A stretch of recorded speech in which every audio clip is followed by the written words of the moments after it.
She got someone that she sees late night, I know this. I'm just trying to take that position. Let's shoot.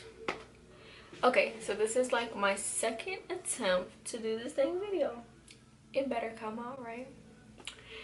Hey y'all, it's Leah Savage here, coming to you guys with another video. I know I've been MIA. It's because I've been dealing with the death in my family and it just got a whole lot going on. In today's video, I want to talk to you guys about what I'm talking about. My labor and delivery story. I'm not even looking at the camera. Why wasn't I not looking at the camera? Like, I done lost it already. Okay, so sorry if you guys hear Kai in the back. You know she always running her mouth saying something. Let's talk about my due date. So my due date was February 14, 2018. Let me take off my shoes. Let's go. Oh!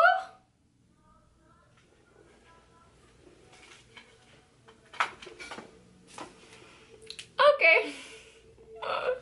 Oh my, this is terrible already. Mommy's recording. You want to say hi? Huh? Come. Her chocolate mouth. She was eating a McFlurry. Say hi. You gotta wipe your mouth, boo-boo. So Kai was due February 14th of 2018. Of course, we all know that that is Valentine's Day. So on the 14th, I went to my doctor's appointment and they checked me and they said that I was not dilated at all. They said that I wasn't interfaced or anything. So they're like, do you feel anything? And surprisingly, I didn't feel not one contraction, which is weird because like the whole month prior I was getting contractions and I'm just like, bruh, mommy needs you to come out on Valentine's Day. Because I thought that would have been super cute. But anyways, Cheeks, mommy gonna lock her door.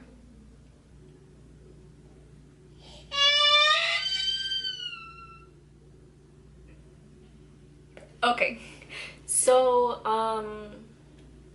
so then I'm like, okay, so what are they gonna do? I'm like, can you guys induce me today, whatever. So I'm thinking that they were gonna induce me that day so I could have her that day, but unfortunately they were like, do you want to get induced? And I'm like, yeah, because I'm so tired of this belly and I want to hold my baby. Like, I want to see her. I want to see how she looks. So anyways, that's when I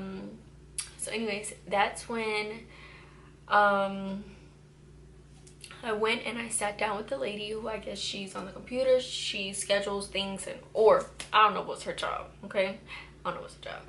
Anyways, so me and Kai's father, we sit down and she says, okay, the next availability for you to be induced is tomorrow at 9 p.m. whatever. So she won't be coming today. And I'm like, bruh, why? So I'm like, okay, well, maybe, you know, they might have me induced for tomorrow, but maybe contractions might start happening, because it was like 10 o'clock in the morning when I went to the doctor, to my OB. And I'm just like, okay, whatever. So we scheduled it there. They said they'll call me, you know, when they're ready or whatever, you know, to tell me when to come in, make sure my bag's packed and everything. So I'm like, okay, cool. The next day I went to Kai's father's house, and you know, I was sitting there waiting till 9 p.m. comes for them to call me. They said they were supposed to call me an hour before. Forgot to say that. They said that they were gonna call me an hour before 9 p.m. So I'm like, okay, whatever. All day I'm sitting there watching Kai's father play his video game, whatever, sitting on the couch. We ended up getting to a little petty argument. So I was like, okay, whatever. Like, I'm giving him attitude, he giving me attitude. I'm like, okay, whatever. And so his older brother was like, oh, you sitting here, you need to go be walking that baby down. So I was upset at him when he said that. I was like, you know what, I should go walk. you know, go for a walk. So actually I went outside. I was going on a walk, but really going to call my best friend. Because you know, when you and your man get into an argument, you call your best friend, you sitting there talking about, oh, how this nigga ain't ish, and da da da da. Yeah, talking mess. You know how we do. Anyways, so I called her and I was telling her about the argument, not realizing that I was walking a lot. And to the point where, like, I was sweating. Like, it was hot outside, but it was like around 5 p.m. ish. So it was still sunny, it was hot outside, and I'm on the phone just running my mouth. So that's when I was like, you know, it's a really hot, friend. I call my friend. So I was like, friend, it's hot outside, I'm about to go inside, whatever, I'll talk to you later, blah blah blah. So he was still, when I got inside, he was still mad at me. So I was like, okay, be petty then. Wasn't talking to him. So around 7 o'clock came, 8 o'clock came, I didn't get a call from them. So my Kai's grandma, which is Kai's mother, she was like, you know, let me order some pizza or whatever. And I'm like, really? Because they told me I can't eat after a certain time. And I'm like, bruh, I'm hungry, I can't eat or nothing. So anyways, that's when I called the hospital, because I'm like looking at my phone like, y'all ain't calling me. So that's when I called and I was like, hey, my name is such and such, I need to know, like, am I gonna still be induced or what's going on? And they told me, oh, yeah, you were scheduled to be induced, but the hospital is full right now. I'm like, what? There's like, oh, you know, it's a lot of women going into labor, and the hospital beds are full, so we'll call you to be induced when we have space. And I'm like, what? So that's when I was like, you know what, I'm gonna eat this pizza, because y'all not calling me back anytime soon. It was like around 12. I was laying down in the couch and I was just on my phone playing the game on my phone, and I was having contractions, but they weren't like unbearable contractions.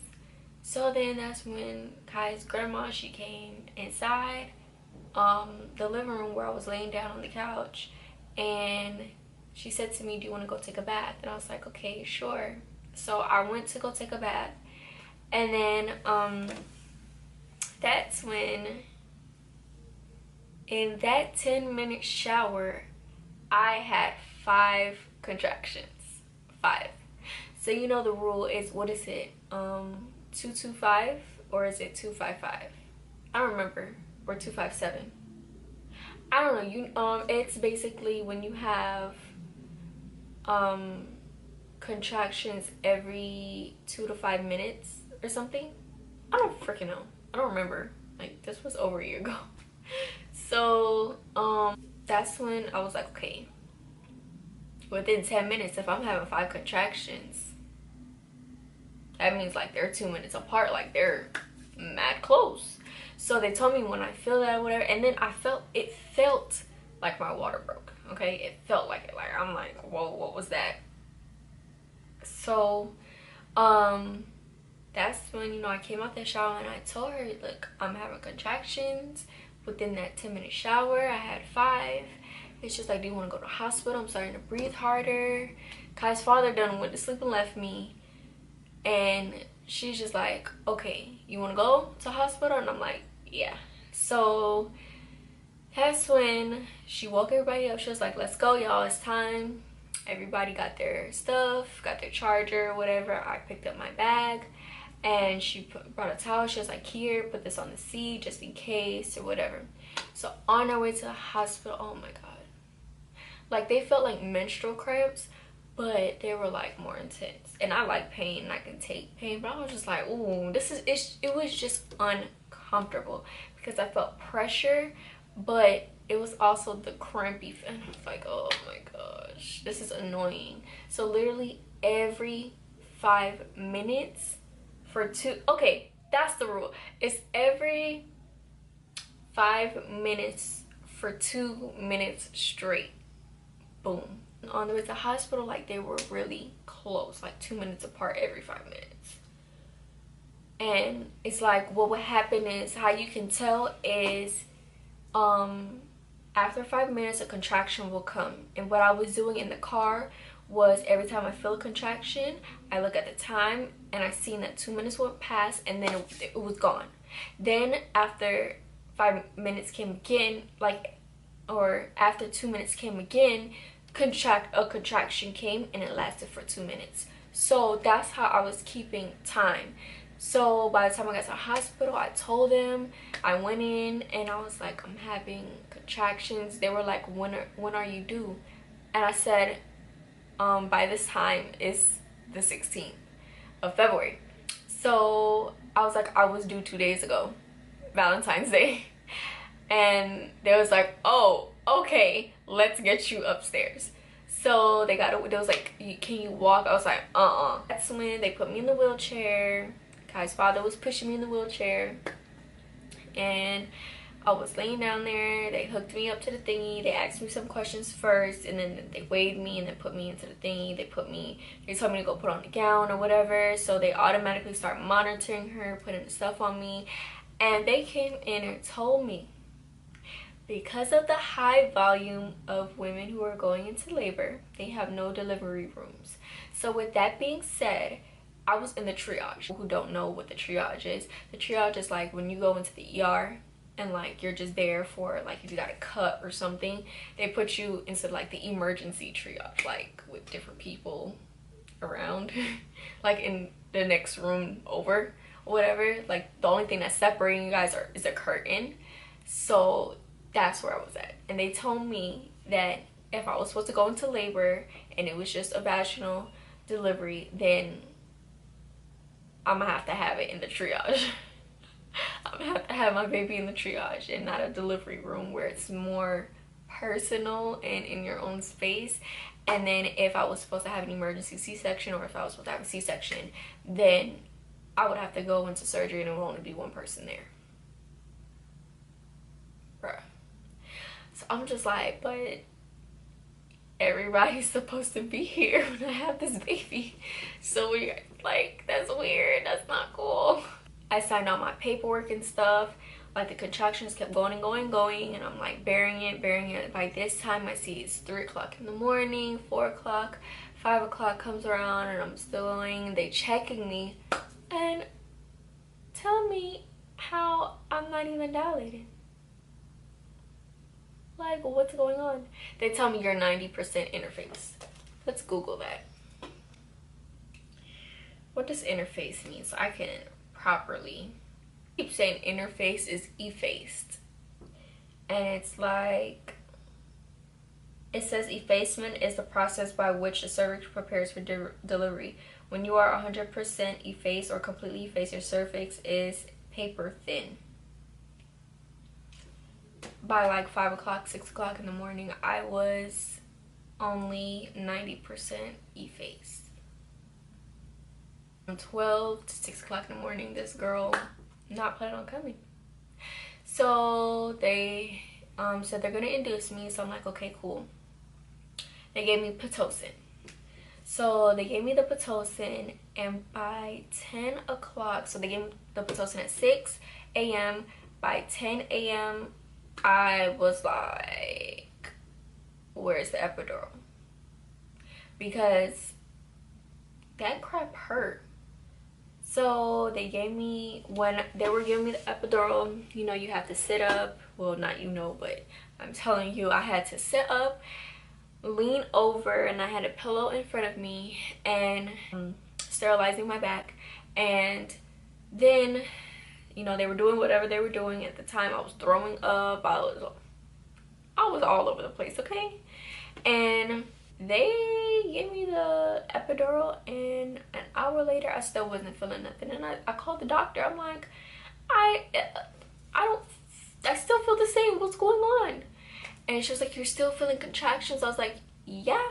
She was like, on a scale of 1 to 10. I said 10. Like, bruh, this epidural is not working. What am I still supposed to be feeling pain? Am I supposed to be numb? What's going on? So that's when they gave me more. By the time she like took the thing and she put more medicine, I was like I was like limp. I couldn't feel nothing. Within 10 minutes spent, I couldn't feel nothing. So they came in, they did the cataract or whatever, and they told me to lift my legs, and my legs are like my legs is like, I couldn't feel nothing. So a delivery room got available. So I think it was probably like around 12ish, a delivery room was available. And so they brought me to the delivery room, whatever, and she's like, okay, I need you to lift yourself up and put you on the bed.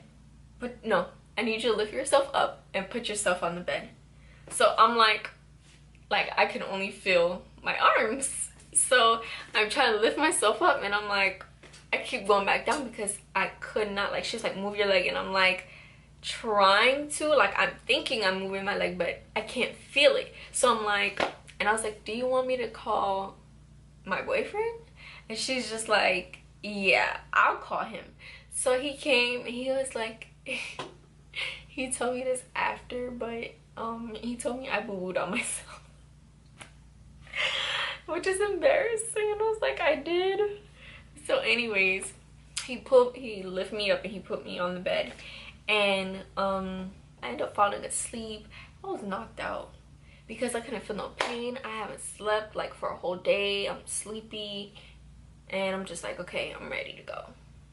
So I was sleeping. They checked me around 3:30. She said, you're 8 centimeters, and we're like, everybody in the room was like, okay, finally, like, we're getting somewhere. 10 minutes later, and she's like, you're 10 centimeters, let me go call the doctor. So I'm like, oh crap, like, okay, like, oh, this is about to get going. So they start preparing me, they start bringing in all the stuff. The doctor came, putting on his stuff, putting on his gloves. Oh, the thing that you put your feet on, like, they pulled that out.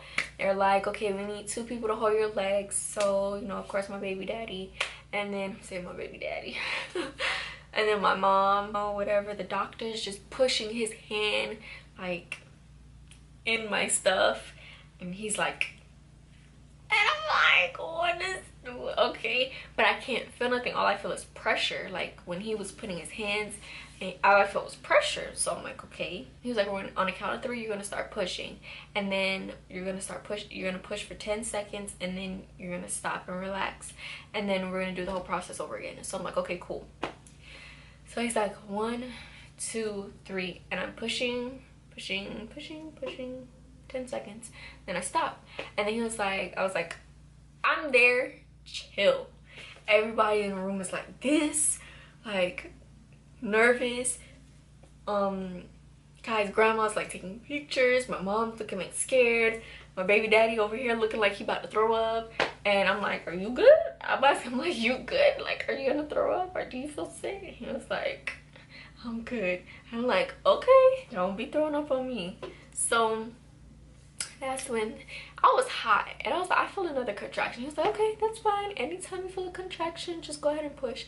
So I'm like, I push, I'm pushing, and I stop because I ain't feel the contraction no more. And then the lady over there, she was fanning herself because it was hot in that room. And I was like, I'm gonna need what you got over here because I'm hot. And she was like, okay, I'm coming. So she came over and she started fanning both of us. I was like, okay, yeah, that feels so much better. So I'm pushing until boop, guy came. And then when she was coming out, everybody's like, oh my gosh, we see her head. She has a lot of hair. So I'm like, oh, boo-boo, got a lot of hair. So she came and I was like, oh, she was crying. I was like, don't cry, don't cry. And it was like, no. The nurses are like, no, we need her to cry. And I'm like, dang, okay. Made my baby cry. So Kai had like the most stuck up face. You know, she was like not having it. She's like, why y'all disturbed me? Like clearly I wanted to stay in there forever. If I could do it all over again, I would. Would I do it without the epidural? I don't think so. I don't think so, because it was very painful, and although that I like pain, I don't like continuous pain. That's why I got the epidural, because it was just like, okay, this is not cool. And plus I heard Pitocin is the worst inducer, so it's like those weren't real contractions, or those weren't real contractions. So maybe if I wasn't induced, I would have never got the epidural, because the pain was fine. It was when they gave me the Pitocin where I was just like, I can't take this pain because it's just so unrealistic. The contractions felt like menstrual cramps.